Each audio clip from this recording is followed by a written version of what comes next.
কোটা বিরোধী আন্দোলন যে যুবক ছেলেগুলো করেছে ওরা মুজাহিদ, ওদের বিরোধিতা যারা করেছে ওরা সন্ত্রাস।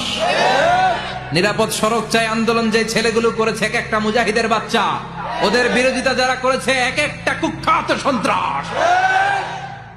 এজন্য হকের পক্ষে যারা থাকবে, ইসলামের পক্ষে যারা থাকবে, ন্যায় নীতি সাম্যের পক্ষে যারা থাকবে তারা মুজাহিদ। বাই ডিফল্ট এগুলো মুজাহিদ, চিল্লায় বলেন ঠিক কিনা? আর বিরোধিতা যারা করবে সন্ত্রাস। যুবকরা হচ্ছে শক্তির আধার, তাদের মধ্যে আছে প্রাণ ঢালা উচ্ছ্বাস, তাদের রক্ত গরম, তারা চাইলে অনেক কিছু করতে পারে, পারে না? কোটা বিরোধী আন্দোলন করতে পারে, তারা নিরাপদ সড়ক চাই আন্দোলন করতে পারে, তারা দুর্নীতিমুক্ত বাংলাদেশ গড়ার প্রত্যয় নিতে পারে, চিল্লায় বলেন ঠিক কিনা? এজন্য যুবকরা যদি জাগে ভালো থাকবে বাংলাদেশ। যুবকরা যদি ইসলামের পক্ষে কাজ করে বাংলাদেশটার রহমত আর বরকত দিয়ে সমৃদ্ধ করে দিবে কে? এজন্য যুবক ভাইয়েরা যারা আছে, তোমাদের এই সময়টা অনেক দামি সময়, তোমরা আগামী দিনের সম্ভাবনা, তোমাদেরকে অনেক দূর যেতে হবে।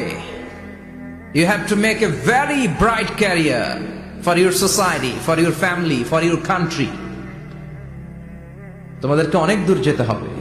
কিন্তু দুর্ভাগ্যজনক হলেও সত্য, বাংলাদেশে যুবকদের চরিত্র নষ্ট করার জন্য, তাদের এইম নষ্ট করে দেওয়ার জন্য, তাদের ক্যারিয়ার গুলো নষ্ট করে দেওয়ার জন্য যা যা দরকার তার সব কিছুর বন্দোবস্ত বাংলাদেশে আছে না নাই?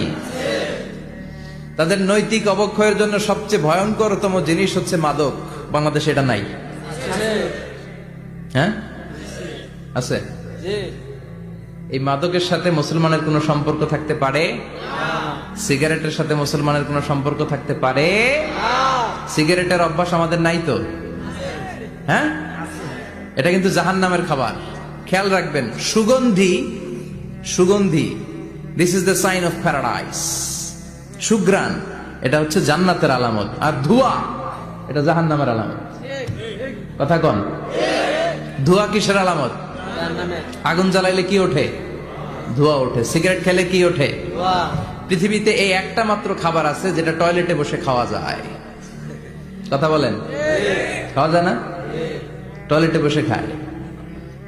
আর পৃথিবীতে এই একটা মাত্র খাবার, পণ্য, যেই পণ্যের উপরে লেখা থাকে সংবিধিবদ্ধ সতর্কীকরণ।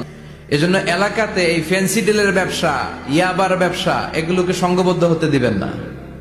জনপ্রতিনিধি কেউ আসছেন কিনা জানি না মঞ্চে, আমি জানি না, এটা আপনাদের দায়িত্ব। আপনারা এলাকার গণ্যমান্য ব্যক্তিবর্গদেরকে নিয়ে ওদের যে স্ট্রং একটা সিন্ডিকেট আছে এটা ভেঙে দেন, এলাকাটারে সুন্দর করেন, যুবকগুলোরে আল্লাহওয়ালা হতে সাহায্য করেন, ঠিক কিনা? তাহলে যুবকদের চরিত্র ধ্বংসের ক্ষেত্রে সবচেয়ে বড় হাতিয়ার হচ্ছে এই মাদক। এখন হাতে হাতে মোবাইল আছে না নাই?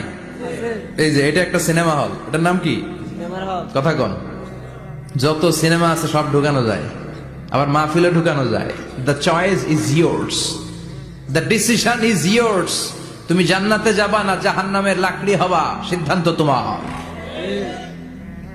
এগুলোর ভিতরে এখন ব্লু ফিল্ম পাওয়া যায়, ইন্ডিয়ান নায়িকাদের নেকেড সিনারি পাওয়া যায়, যায় না? কথা কন। যুবক ভাইরা, এগুলো থেকে তোমাদের বেঁচে থাকতে হবে। নজরের লাগামটাকে টেনে ধরতে হবে। বিষ্ণু বলেছেন, আন-নাযার সাহমুন মাসমুম মিন সিহামি ইবলিস। দৃষ্টি হচ্ছে শয়তানের বিষ মাখানো তীরবানের মধ্যে থেকে একটা তীর। এই তীর দিয়ে শয়তান যুবক আর যুবতী মেয়েদেরকে কাবু করে ফেলে, ঠিক কিনা? চিল্লায় বলেন ঠিক কিনা? এজন্য নজরটাকে হেফাজত করতে হবে। Zee Bangla, star Jalsha, Kiranmala, Hindi cinema, naked film, blue film, এগুলোর সাথে কোনো মুসলমান যুবকের সম্পর্ক থাকতে পারে না। আমাদের দেশের ছোট্ট ছেলে মেয়েরা মসজিদে গেলে আমরা তাড়িয়ে দেই, দেই না? তুরস্কে একটা প্রজেক্ট নিয়েছে, যে ছোট্ট ছেলে মেয়েরা 40 দিন লাগাতার 40 দিন ফজরের সালাত জামাতে পড়বে। মসজিদ কর্তৃপক্ষ তাদের প্রত্যেককে একটা করে সাইকেল দিবে। এখন পোলাপানগো ভিড়ে মুরব্বীরা প্রথম কাতারে জায়গাই পায় না। সুবহানাল্লাহ কইবেন না? হোয়াট এ অ্যামেজিং প্রজেক্ট, কি সুন্দর ইনিশিয়েটিভ। আমরাও চাইলে নিতে পারি, ঠিক কিনা?